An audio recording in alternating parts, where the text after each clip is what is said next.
से वो हमारे साथ जुड़े हुए हैं हरीश खुराना जी। लेकिन इस बीच एक बड़ी खबर दर्शकों को बता दें, ब्रेकिंग न्यूज आ रही है। हुड्डा और चौटाला अपने अपने गढ़ में पीछे चल रहे हैं, ये इस वक्त की बड़ी जानकारी। जुलाना से विनेश फोगाट पीछे चल रही है, ये एक और बड़ी खबर। अभी थोड़ी देर पहले बड़ी खबर हमने दर्शकों को बताई थी। हरियाणा में कांग्रेस 34 सीटों पर लीड कर रही है, बीजेपी 50 सीटों पर लीड कर रही है। हुड्डा और चौटाला अपने अपने गढ़ में पीछे चल रहे हैं। हरीश खुराना जी के पास चल रहे हैं, बीजेपी प्रवक्ता हमारे साथ इस वक्त जुड़े हुए। हरीश जी, शुरुआत में तो झटके लगे होंगे, लेकिन अब वो झटके जो है वो थोड़े से संभले होंगे, तो जो सुबह का सन्नाटा तो वो अब दूर हो गया होगा, या ये एक्सपेक्टेड था आप लोगों को? देखिए, हमें शुरू से जब से वोटिंग हुई थी, हमें पूर्ण रूप से विश्वास था कि जनता का प्यार हरियाणा के अंदर भारतीय जनता पार्टी को मिला है। उसका कारण था कि जिस प्रकार से जो हमें फीडबैक आ रहा था हमारे पन्ना प्रमुखों से, बूथ अध्यक्षों से, भारतीय जनता पार्टी के कार्यकर्ताओं से, वो एक पॉजिटिव रिस्पांस था। इसलिए एग्जिट पोल कुछ कह रहे थे, हमें उस पर ज़्यादा हम लोग उस पर टिप्पणी जो मिल गया उसी को मुकद्दर समझ लिया, मुकद्दर समझ लिया, मुकद्दर समझ लिया। जो मिल न सका उसको बुलाता चला गया, मैं जिंदगी का साथ निभाता चला गया।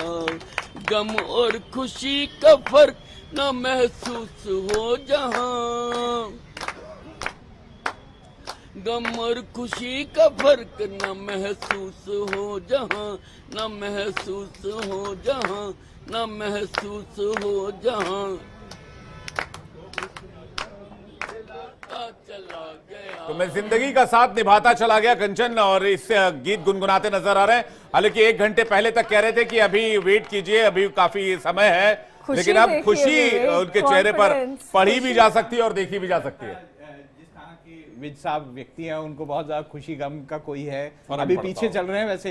लेकिन उसके बावजूद भी मैं और विवेक चर्चा कर रहे थे कि हमें गाना याद आ रहा है, लेकिन वो सुनाते हुए अनिल विज नजर आए। खुराना साहब का रिएक्शन चाहेंगे इस पे। खुराना साहब, आपका रिएक्शन, आप भी कुछ गुनगुना दीजिए अगर लगे हाथ कुछ याद आ रहा हो तो। देखिए, जैसे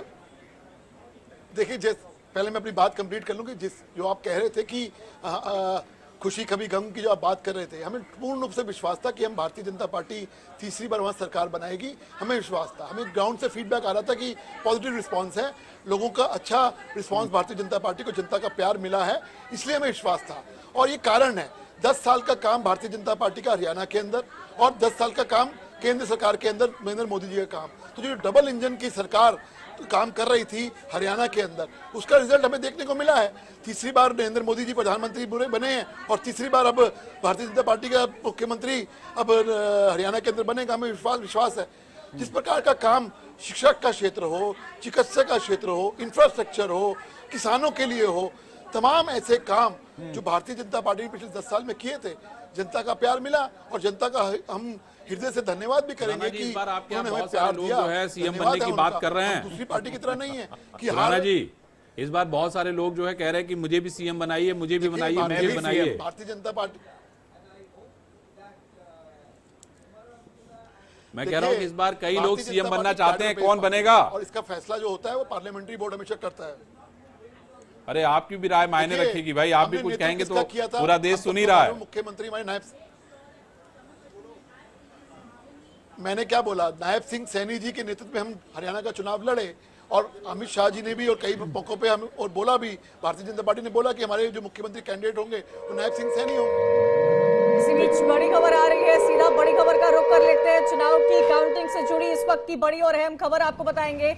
हरियाणा की बात की जाए तो भारतीय जनता पार्टी 46 सीटों पर इस वक्त आगे बढ़ती हुई नजर आ रही है। एक अहम बैठक बुला ली है कंचन, ये ब्रेकिंग न्यूज़ भी होनी चाहिए विवेक, क्योंकि सुबह से जो दफ्तर शांत थे अब उनमें हलचल हो रही है, प्रवक्ता बैठ रहे हैं, बातचीत हो रही है, मुस्कुराते हुए चेहरे हमें नजर आ रहे हैं। तो बातचीत और मंथन तो हो गई, लेकिन अरविंद जी, मैं आपकी बात को आगे कंटिन्यू करते हुए ये पूछना चाहूंगी, क्या चर्चा हो रही होगी कि सीएम अगला कौन होगा हरियाणा में? देखिए, इसमें देखिए कोई शक नहीं है, लेकिन इस बार बहुत सारे लोगों ने ये डिमांड की है कि भाई मैंने इतना समय पार्टी में दिया है, मेरे बारे में भी विचार किया। अनिल विज भी उसमें से एक थे, मुझे याद है। राव इंद्रजीत कह रहे थे कि भाई अब तो मुझ पर विश्वास हो गया होगा, शैलजा माफ कीजिएगा, कांग्रेस की बात चली गई। बीजेपी में इस बार कई सारे दावेदार हैं और इसमें कोई शक नहीं है कि अच्छा खासा अगर नंबर्स कम रहेंगे ना तो ये लड़ाई और भी बढ़ जाएगी। विवेक, मुझे ये लगता है। बिल्कुल, जल्दी से यश का रुख कर लेते हैं। यश कुछ कहना चाह रहा है, उसके बाद मोनिका आपका रुख कर रहे हैं ग्राउंड जीरो पर। यश, कांग्रेस पार्टी के प्रवक्ता यश श्रीवास्तव कुछ कहना चाह रहे थे। यश।